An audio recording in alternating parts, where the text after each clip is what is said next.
Iran made a big mistake, and they made a very bad mistake. Okay? Mr. President, how will you respond?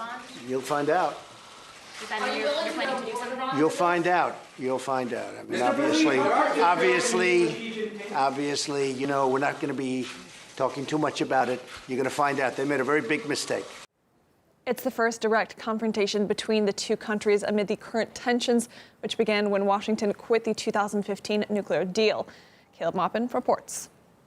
In Trump's words, he seems to have indicated it could have been a human error. He pointed out that it could have been a general or some other official who made the mistake of ordering for the drone to be shot down. I find it hard to believe it was intentional, if you want to know the truth. I think that it could have been somebody who was loose and stupid.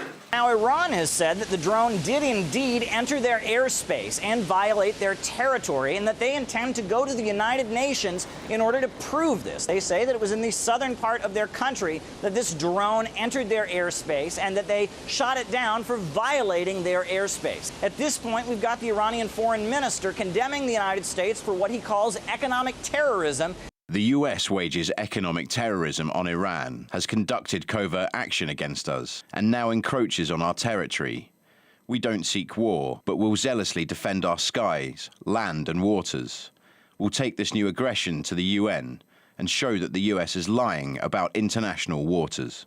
Now, the UN Secretary General, Antonio Guterres, is calling on all parties to remain calm and exercise restraint.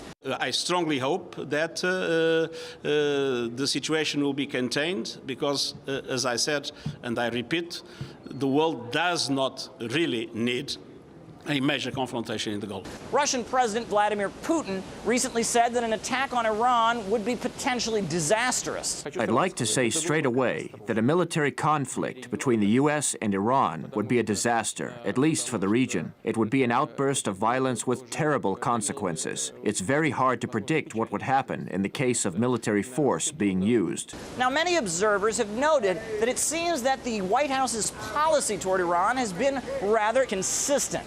This is how the United States has approached Iran during the Trump administration. Threaten their neighbors or spread instability or terror. Everywhere we go in the Middle East, it's Iran, Iran, Iran. Major destabilizing influence in the Middle East. Spread death, destruction, and chaos. What we've been trying to do is to get Iran to behave like a normal nation.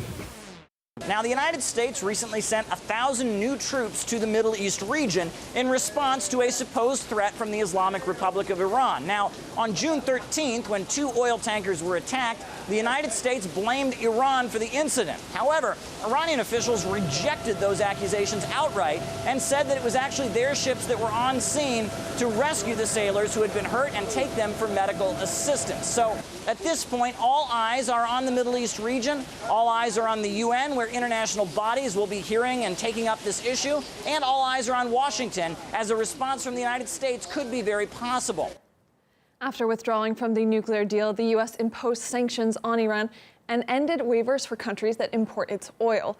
In response, Iran reneged on some of the deal's commitments.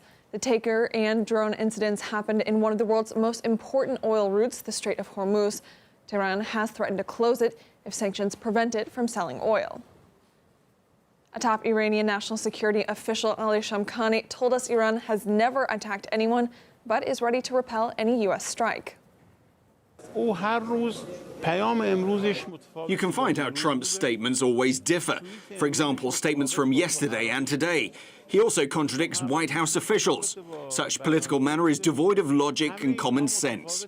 We do not take seriously his threats and contradictory statements, but in the end, it must be noted that the Islamic Republic of Iran is not Iraq or Afghanistan. We are a big state and have strong popular support, both during the present but also past hardships.